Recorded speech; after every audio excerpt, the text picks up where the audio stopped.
class is in session. This is the Draft Seminar Rookie Profile Series hosted by Matt Hicks, the FF Educator, and I am joined, as always, by John Laub, the Gridiron Scholar.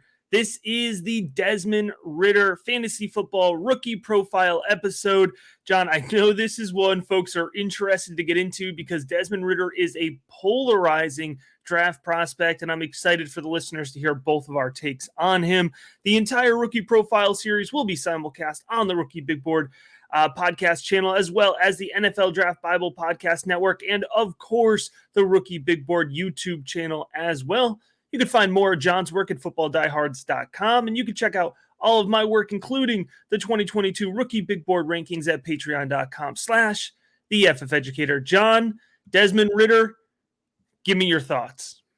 This is our fifth quarterback profile, and Matt, he's fifth on my board in the 2022 class. And I am a fan, but as an analyst, I have to be as objective as I can. And I have a second round grade on the young man.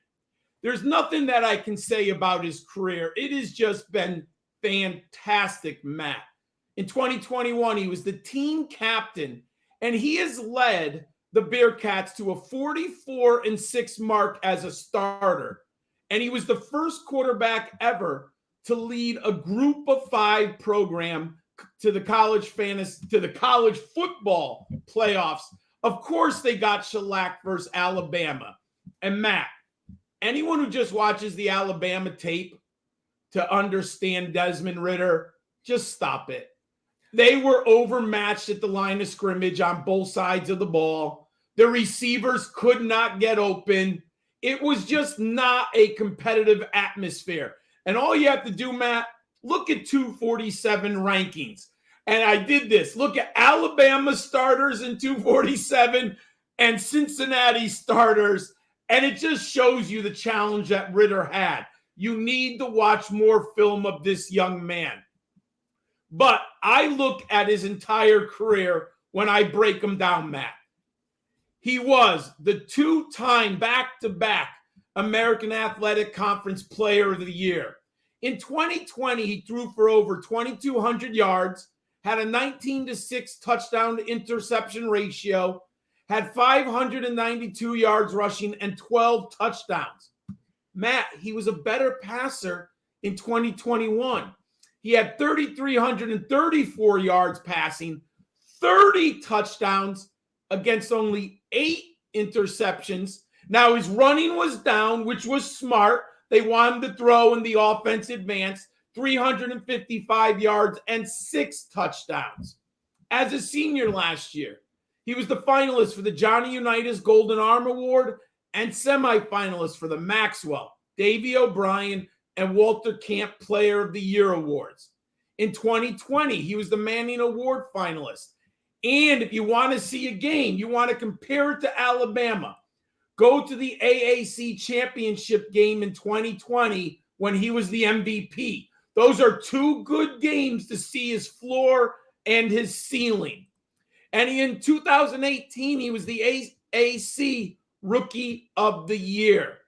Last year, Matt, he was the only active player in the entire FBS with over 10,000 yards passing and 2,000 yards rushing during his career.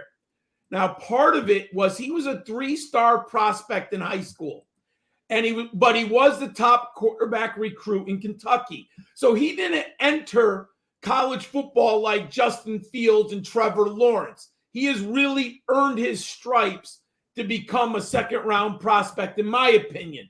Matt, what does the film grade say on Desmond Ridder? Yeah, John, I got to tell you, watching Desmond Ridder film, it feels like you're on a roller coaster, right? And I think that's part of the reason that so many folks have polarizing thoughts on Desmond Ridder. Right, there's a lot of upside to his tape, and there's a lot of downside as well. Let's start here with the arm talent. That's definitely, I think, where his strengths start here. He's got good zip on the ball in the short and midfield. There are not a ton of examples of him throwing the ball downfield in 2020, but they do open him up a bit more. You alluded to it. The Cincinnati passing attack opened up a bit more in 2021. And you can see Desmond Ridder, he can put the ball 50, 55 yards downfield in terms of arm talent. And he has that good ability to really fire that ball in the intermediate, which I think is really important. I want to clarify something with Desmond Ridder. He is a mobile quarterback. He is not, to me, an overly athletic quarterback, and we have to be careful sometimes. I do consider mobility to be one of his strengths. It's actually my second highest rated strength for him, relatively not that high for me. But it's important to kind of, denote the difference here. He's not going to be a pure scrambler. He can extend the pocket. He can execute design runs, perhaps in the red zone. And so he has the ability, and also if there's a broken down play, he can scramble forward in the NFL and get 4 or 5 yards. But the quickness of the NFL game, I think, is going to make Desmond Ridder feel like less of a mobile quarterback when you're watching him week in and week out. If you're watching Desmond Ridder week in and week out in the NFL.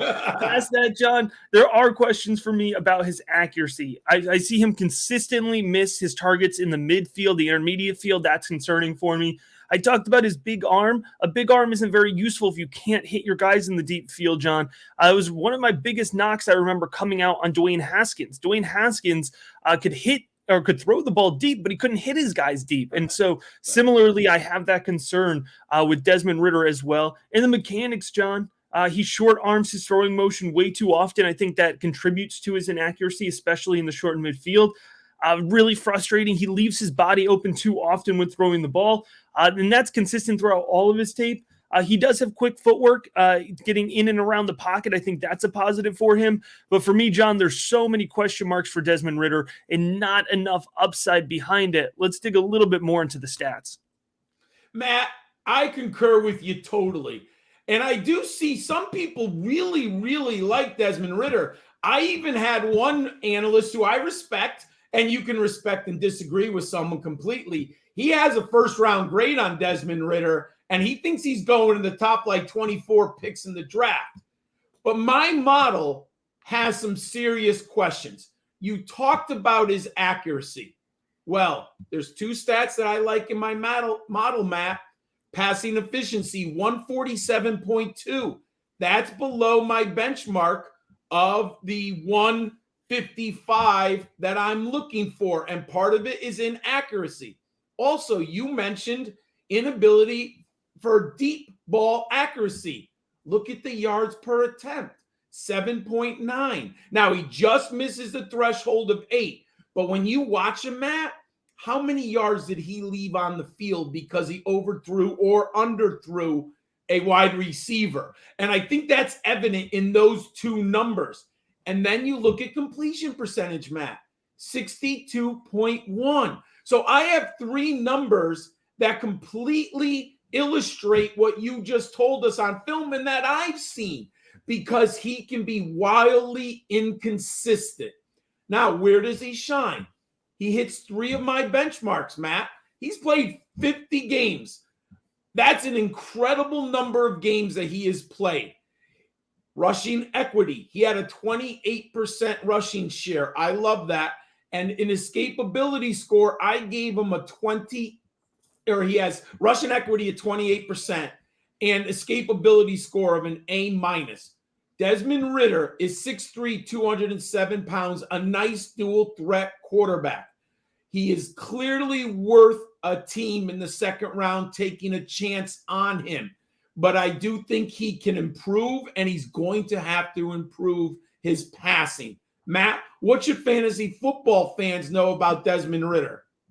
John, I think you said it well. In terms of his NFL draft projection, I do currently expect him to go in my day one late to day two mid bucket. That's picks 20 to 50 overall. And it's because we are hearing that the NFL does have significant interest in Desmond Ridder. It's one of the things about the NFL draft. You have to remember that every NFL head coach and every coaching staff thinks that they can fix every prospect.